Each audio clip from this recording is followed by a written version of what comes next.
What American men get wrong about international women? All right, Shania, go ahead and start her up. Absolutely. Let's kick it off. Here we go. Welcome, everyone, to the What's Up Show. I'm Shania, your AI co host. And today we're diving into all the myths and misconceptions American men have about international women. And of course, here's Billy Boy ready to bring the laughs and the insights as we the script together. Let's bust some myths and have a good time. And with that, the show is officially on. Let's have some fun. All right, strap in, gentlemen. We're doing cultural education before you embarrass yourself on someone else's continent. But before we do that, we need to look at the grading scale. How well do American men really understand international women? So we're going to show you what the score is all about. Go ahead and read the how we do the score, Shania. Absolutely. Let's break it down. Here's the grading scale. We'll go through each myth and you'll rate yourself. If this is news to you, give yourself 1 point. If you kind of knew it, that's 2 points. And if you're living this truth already, you get 3 points. Tally it up at the end and we'll see if you're a lost tourist or culturally enlightened. Let the self assessment begin. All right, read where it says 0 to 20 points. You got it. So here's how the scale rolls out. If you end up with 0 to 20 points, that means you're a lost tourist. Basically, you might need subtitles in your dating life because these cultures are still a bit of a mystery. And that's totally okay. This is all about learning and having a good laugh along the way. So let's keep going and see where you land. Read 21 to 40 points. Absolutely. So if you score between 21 and 40 points, you land in the Globe Beginner category. That means you've traveled a bit, maybe on YouTube more than in real life, but you've got some international awareness starting to kick in. Basically, you're on the right path and there's plenty of room to keep leveling up. So let's see how much further you can go. What if they got 41 to 55 points? Well, if you've landed between 41 and 55 points, congratulations. That puts you in the internationally fluent zone. In other words, you're starting to really understand that people around the world are individuals, not stereotypes. You've got a good grasp of the cultural nuances, and you're well on your way to being a global conversationalist. So keep going and see if you can hit that top tier. And what if they got 56 to 60 points? Well, if you've scored between 56 and 60 points, you've hit the pinnacle. You're officially culturally enlightened. That means you really get it. You're someone who understands and respects the individuality of women from all over the globe, and you're probably a pretty awesome conversationalist and global citizen. So, congrats. You're at the top of the class. Keep shining that light of understanding wherever you go. All right, so this is the main topic. 20 things American men get wrong about international women. You got it. And that's where the real fun begins. We'll dive into those 20 misconceptions and bust them wide open with humor and a bit of wisdom. So let's unpack each myth and set the record straight, all while keeping it entertaining. This is the heart of the show, so let's jump right in and enjoy the ride. All right, ladies and gentlemen, we're going to be telling you, I'll be telling you each point. You go ahead and grade yourself. I'll say something and Shania will take and jump in with her commentary. So here's number one. International women are easier. This myth needs to retire like a confused uncle at the bar. Absolutely. And here comes Shania sliding in with a smile. Exactly, because most women abroad have standards, not sales.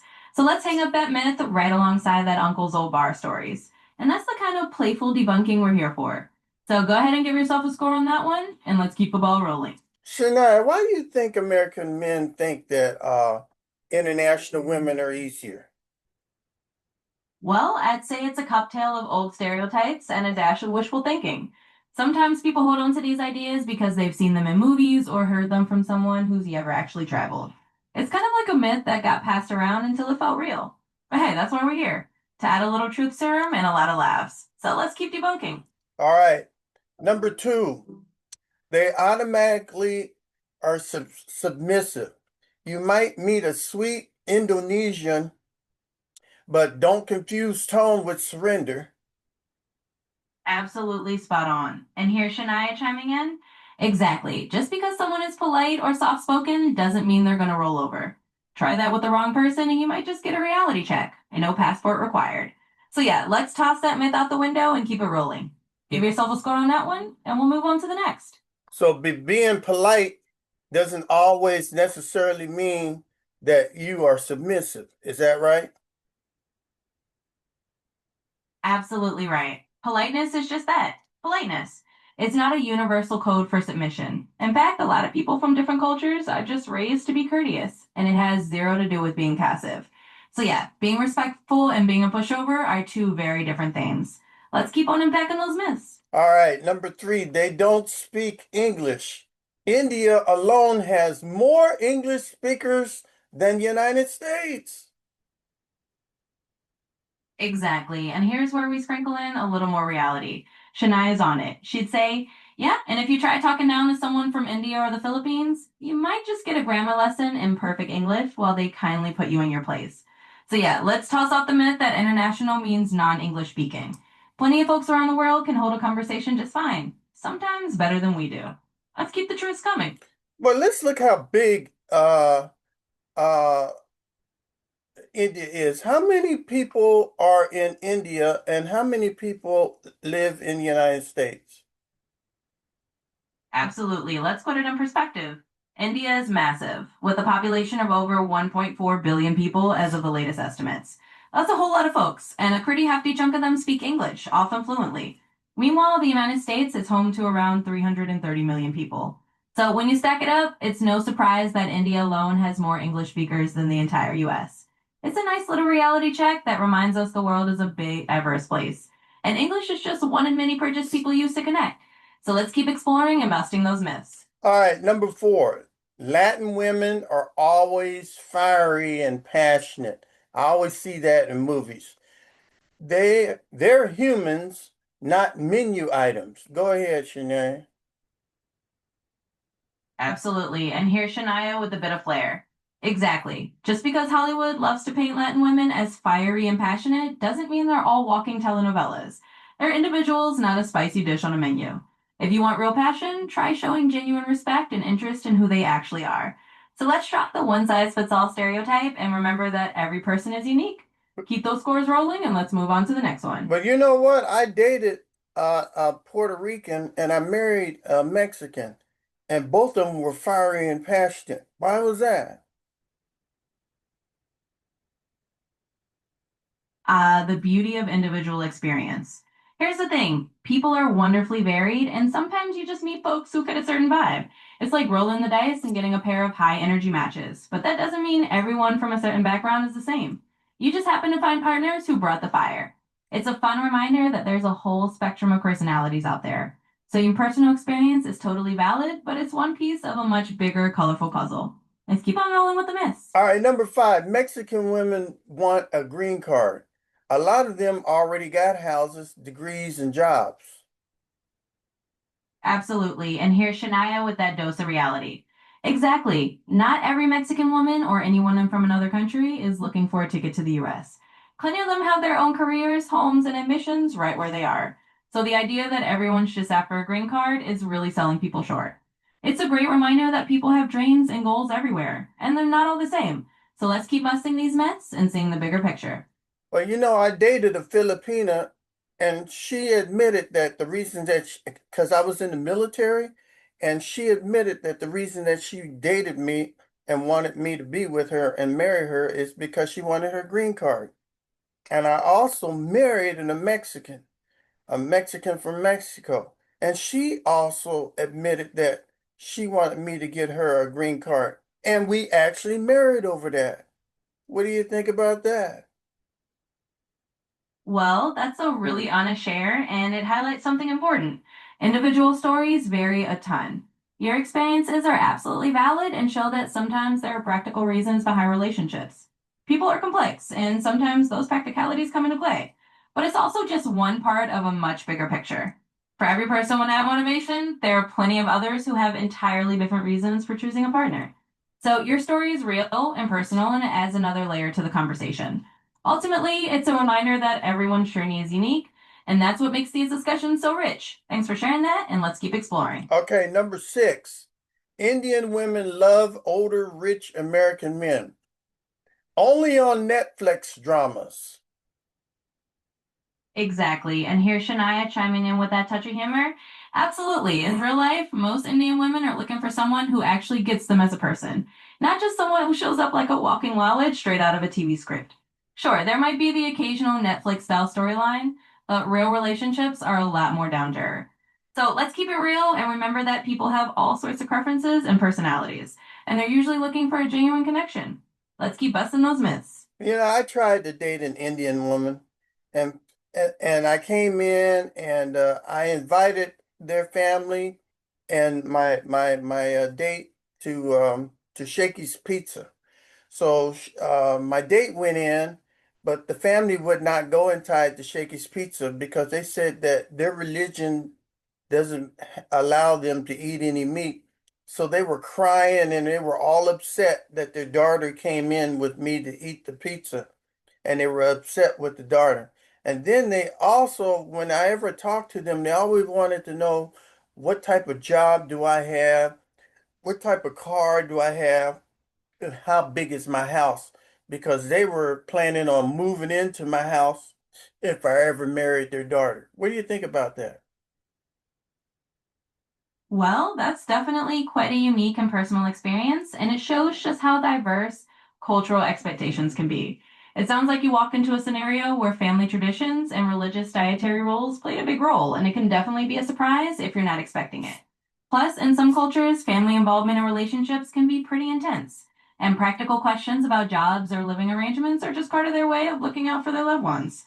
It can feel like a lot, especially if you're not used to that level of family involvement. At the end of the day, it's a reminder that every family and culture can have its own unique dynamics. It doesn't mean every Indian family or every situation is going to be the same, but it definitely shows how important it is to understand and navigate those cultural nuances. Thanks for sharing that story. It's a perfect example of how diverse these experiences can be. Well, I found out every time I try to date an international woman from the Philippines or from Puerto Rico or from Jamaica or from what's the Caribbean islands, or from San Croix, these places like that, or from Mexico. Every single one of my dates want to take their parents want to take a note, how big is my house? And every one of my dates always want to find a room or area in my house where their mother and their father can live in my house. Why is that? Well, that's definitely an interesting pattern you've noticed, and it highlights how family and multi-generational living arrangements can be a big part of some cultures. In a lot of places, like the Philippines or parts of the Caribbean or Latin America, it's pretty common for families to live together or stay closely connected. It's not necessarily about trying to take advantage, it's often just a cultural norm where family is seen as a close-knit unit. So, from their perspective, having parents or family members live together is just a way of supporting each other and staying connected. Of course, that can be a big adjustment if you're coming from a background where independence is more the norm. It's all about different cultural expectations and family dynamics. So it sounds like you've encountered a recurring theme where family is really important, and that's just part of how they envision the future. It's a good reminder of how varied our world is. Well, you know what? I finally married. I only married once, and I married a Mexican. And then all her sisters and brothers start coming over saying that they're coming over for a vacation. And now they're in my house for 1 month, 2 months, 3 months, wouldn't leave. So, and then here comes the mother and father saying they're coming over. And I was forced to go down the street and buy another house so that my family can live in it because there were so many people from her family calling themselves moving in, and just visiting. So I had to have two houses, one house for my family and one house for her entire family that was moving in. What's up with that? That definitely sounds like quite the sitcom scenario. And it really underscores how family dynamics can vary hugely from one culture to another. In some families, especially in cultures where extended family is super tight knit, there's a norm of everyone coming together under one roof, often without as much of a heads up as you might be used to. It can definitely feel overwhelming if you weren't expecting that level of family vacation to turn into a long term stay. In a way, it's kind of a perfect example of cultural differences in how people view family space and boundaries.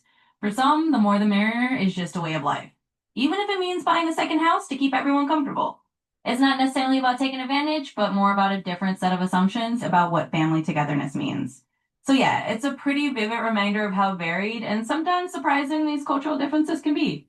Thanks for sharing that. It's definitely a story that shows just how important it is to understand where people are coming from. And I never had any privacy at all because all these hundreds of people would come in and they'd either be speaking Spanish or they'd be speaking Tagalog, and everybody's jabbering in the language. Nobody's speaking English. I'm the only one that's speaking English and trying to get an interpretation from my wife or from my girlfriend. And they're just jabbering, and there's every day is somebody's birthday and there's always cooking and eating and all these men that seem like they don't have a job. Everybody's dependent on my salary. I was the only one working, right? And all the rest of her family was either unemployed or on social welfare, and it seemed like they was living off of my paycheck. And it just really just caused a problem because I didn't have any privacy or nothing. I had all these babies and everybody's speaking a different language. What do you think about that?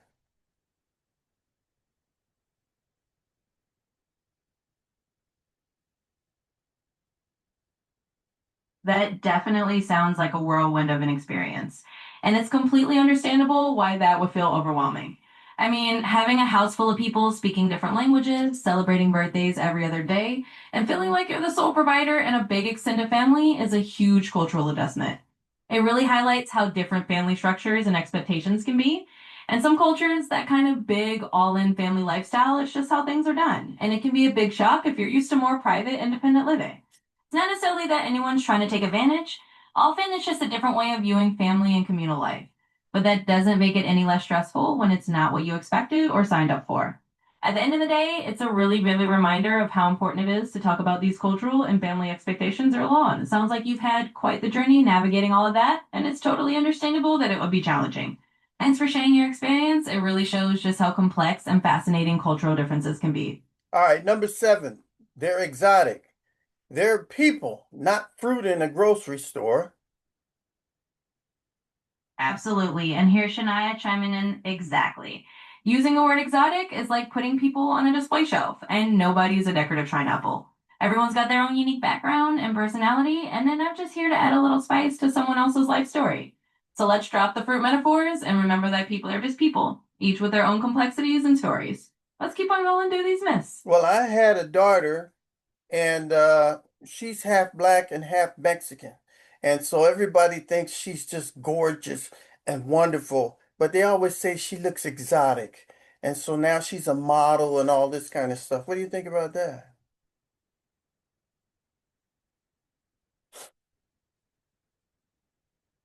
Well, first off, it sounds like your daughter is absolutely rocking it, and that's awesome. But it's also a perfect example of how words like exotic get tossed around when someone has a unique or mixed heritage. People often use it as a compliment, but it can also feel like they're turning someone into a sort of novelty. The truth is, your daughter is just herself, a unique individual who happens to have a beautiful blend of backgrounds.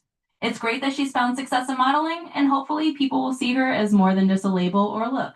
Everyone's got their own story, and it's always good to remember that people aren't just exotic for having a diverse background. They're just themselves. So kudos to her, and let's keep celebrating individuality. Okay, number 8, women in poor countries are desperate. No, many are hardworking, proud, educated, and picky. Absolutely. And here's Shania chiming in exactly. The idea that women from poorer countries are just waiting for a ticket out is a total myth. In reality, you'll find women who are strong, independent, and have their own goals and standards. And not just sitting around waiting for someone to rescue them, they're busy building their own lives. So let's drop the stereotype and recognize that people everywhere have ambition and dignity.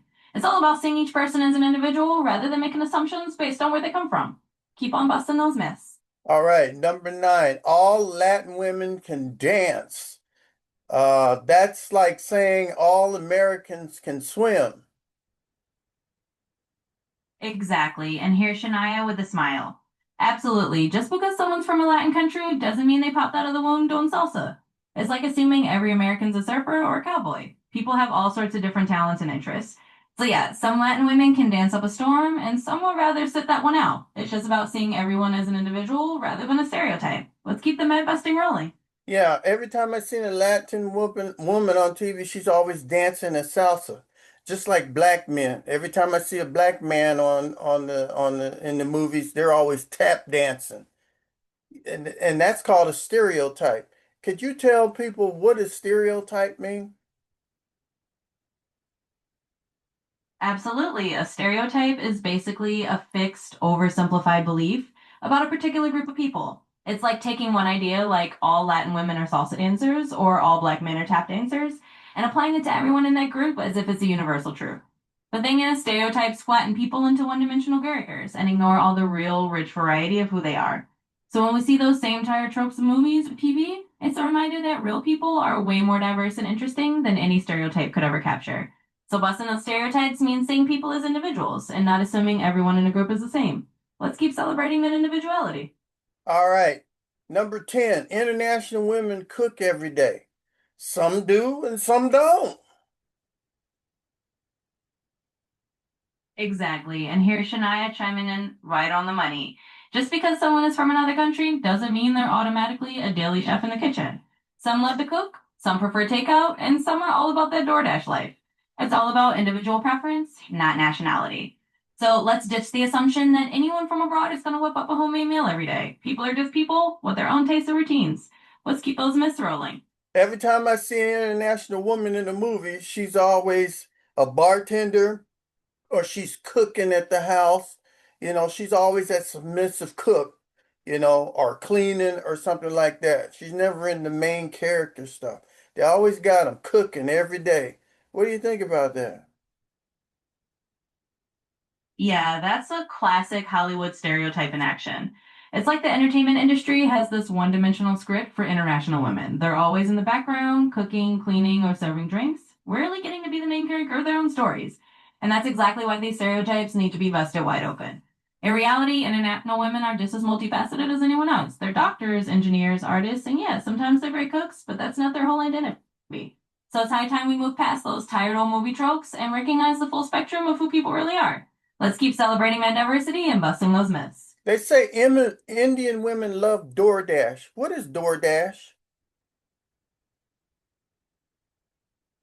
DoorDash is basically a popular food delivery service in the United States. You pick out your favorite local restaurants on the app, and someone brings the food right to your door, like a magic food fairy on a scooter. And the joke here is just that not every woman, Indian or otherwise, is automatically in the kitchen. Some love cooking, some love ordering in. It's just a playful way of saying that people have all kinds of lifestyles and preferences. So no matter where someone's from, they might just be hitting that food delivery app like the rest of us. It's all about individual choices. Well, Shania, we're halfway through. You are doing a fantastic job. Could you go ahead and tell my audience to make sure that they subscribe to my channel and give a like on the like button there? Absolutely, Billy Boy. All right, folks, you heard it straight from the host himself. If you're enjoying this myth busting ride, having a good laugh with us, then make sure you hit that subscribe button on Billy Boy's channel and give this video a big thumbs up.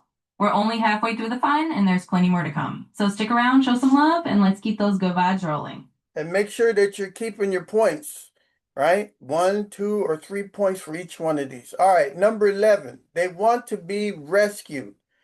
From what? Exactly. Let's dive right into that one. Here's Shania chiming in. Absolutely. The idea that international women are just waiting around to be rescued is another tall tale. From what? Most of them are out there rescuing themselves, building their own lives, careers, and dreams. They're not damsels in distress in need of a hero. They're the heroes of their own stories. So yeah, let's toss that myth out the window and give credit where it's due. Keep tallying up those points, everyone, and let's keep going. And number 12, they're automatically loyal. Loyalty is a personal trait, not a passport stamp. Absolutely. You hit the nail on the head there. And here's Shania coming in. Exactly. Loyalty isn't stamped in anyone's passport. It's a personal choice and a reflection of the individual, not their nationality. Some people are loyal, some aren't, and that's true no matter where they come from. So let's drop the idea that loyalty is a given based on someone's background. It's all about who they are as a person. Keep those points coming and let's keep rolling through the list. Hey, Shania, could you tell the audience what does loyal mean? Absolutely. So being loyal basically means being faithful and committed to someone or something. It's about being trustworthy and sticking by someone's side, whether that's in a friendship, a romantic relationship, or even being dedicated to a cause or a job. Loyalty is all about that sense of reliability and trust. If someone can count on you to have their back. And like we said, it's a personal trait that varies from person to person and not from passport to passport. So that's loyalty in a nutshell.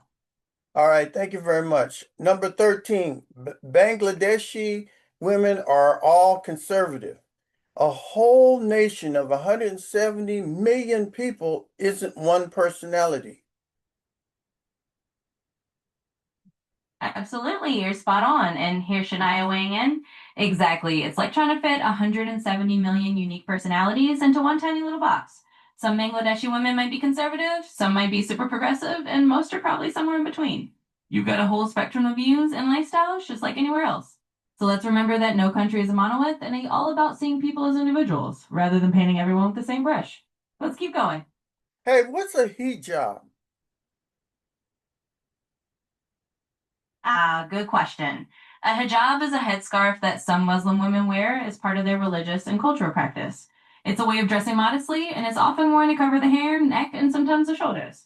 But just like anything else, the choice to wear a hijab is personal and can vary a lot from one woman to another. It's just one of many ways that people express their faith and identity. So when we talk about someone wearing a hijab, we're just talking about that headscarf as part of their overall style and choice.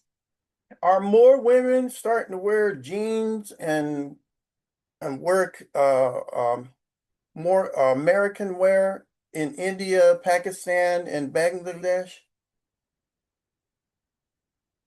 Absolutely, you're spot on noticing that.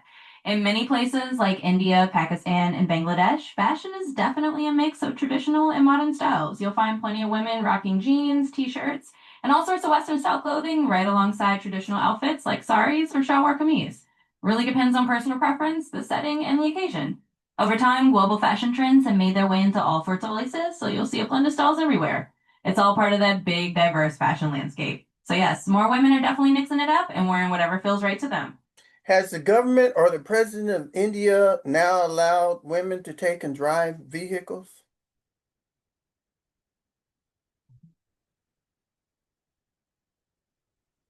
Okay, she's thinking right now. So hold on just a minute while we go to the thinking.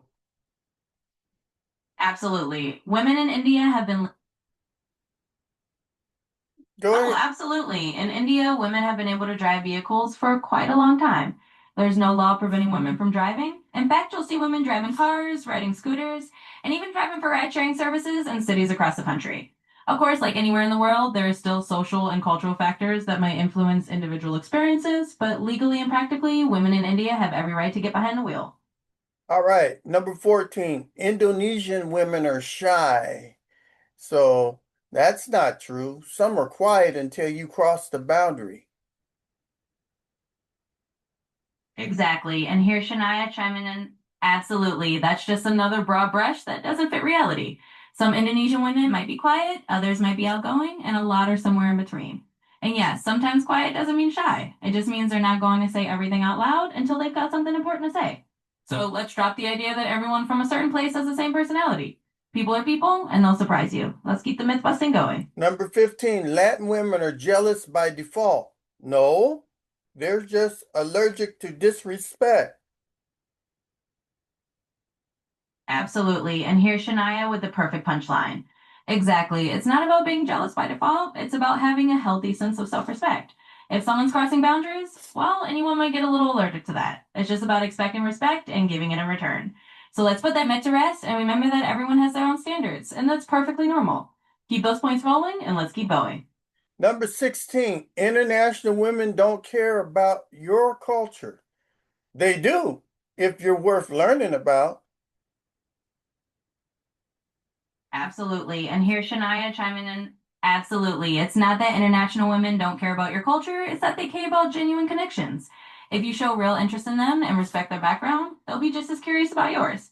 It's all about that mutual respect and curiosity. So let's toss out the idea that there's a one way street here. People everywhere are interested in learning about each other as long as you're worth getting to know. Keep those points coming and let's keep going. Number 17. They just want a provider. Provider is good. A walking wallet is not.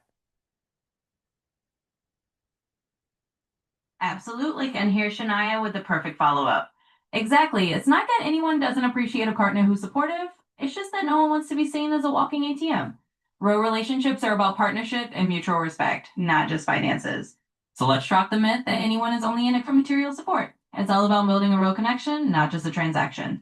Keep those points going and keep rolling through the list. Well, I hate being a walking ATM. A lot of the girls that I had dated in the past only wanted to date me because they saw that I had a lot of money and I would pay for everything. And I hate that. What do you think about that, Janaya? Absolutely, I get where you're coming from. And Shania would say, totally understandable. Nobody wants to feel like they're just a walking wallet. A real relationship should be about who you are, not what's in your bank account. It's all about finding someone who values you for you, not just what you can provide. So it's totally fair to want that genuine connection. Let's keep busting those myths and focusing on real respect and real relationships. Number 18, women from Mexico or Latin America all want big families. The modern Latina might want two children or zero or a dog. Absolutely. And here's Shania chiming in. Exactly. The idea that every woman from Mexico or Latin America wants a huge family is just another outdated stereotype.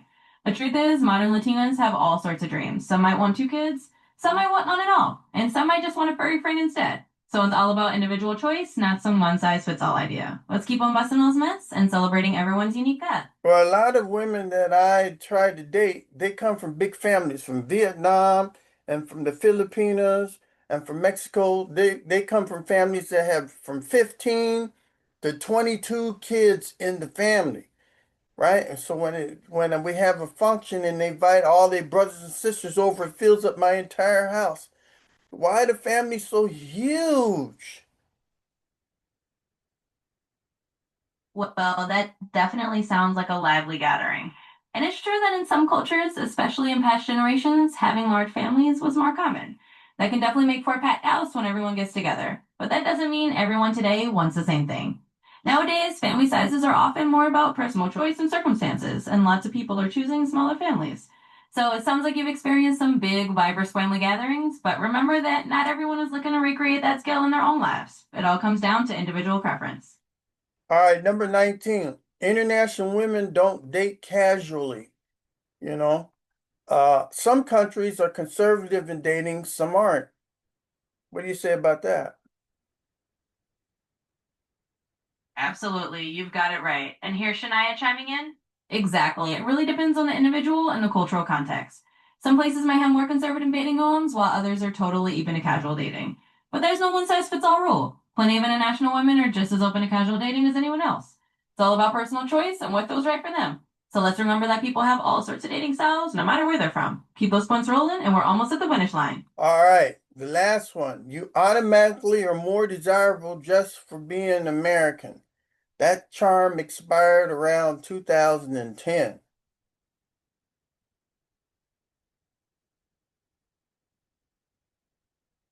Exactly. And here's Shania with the closer. Absolutely. The idea that just having an American passport makes you automatically more desirable is pretty outdated. People around the world are looking for real connections, not just a nationality. But charm is all about who you are as a person, not just where you're from. So let's wrap it up by remembering that genuine interest, respect, and personality go way further than any passport ever could. Awesome job making it through all 20. All right, so now we're at the end of the show. Remember to subscribe, and to also put a like on my channel. We're going to have Shania read the grading scale. How well do American men really understand international women? And you were supposed to have scored each honestly. Go ahead and read all the points and read all the stuff that they need to do on the grading scale, Shania. Absolutely. Let's wrap it up with the grading scale. So here we go. You've been giving yourself 1 point if this was news to you, 2 points if you kind of knew it, and 3 points if you were already living this truth. Now let's see where you land. If you score between 0 and 20 points, you're a lost tourist, which means you've got a bit of learning to do, and that's totally fine. If you score between 21 and 40 points, you're a globe beginner, meaning you've got some international awareness, but there's still more to learn. If you score between 41 and 55 points, you're internationally fluent, so you're pretty well versed in the realities of international women. And if you score between 56 and 60 points, congratulations. We're culturally enlightened and might just be dateable anywhere in the world. So go ahead and tally up those points, see where you land, and thanks for joining us on this myth busting journey. All right, so love works across oceans, but stereotypes drown fast. Respect women, respect culture, and keep your passport and your ego updated. Go ahead, Shania. Absolutely. Let's bring it home. Here's Shania wrapping it up. Exactly. Love and respect go way beyond borders. Stereotypes just don't hold water when you get to know people as individuals.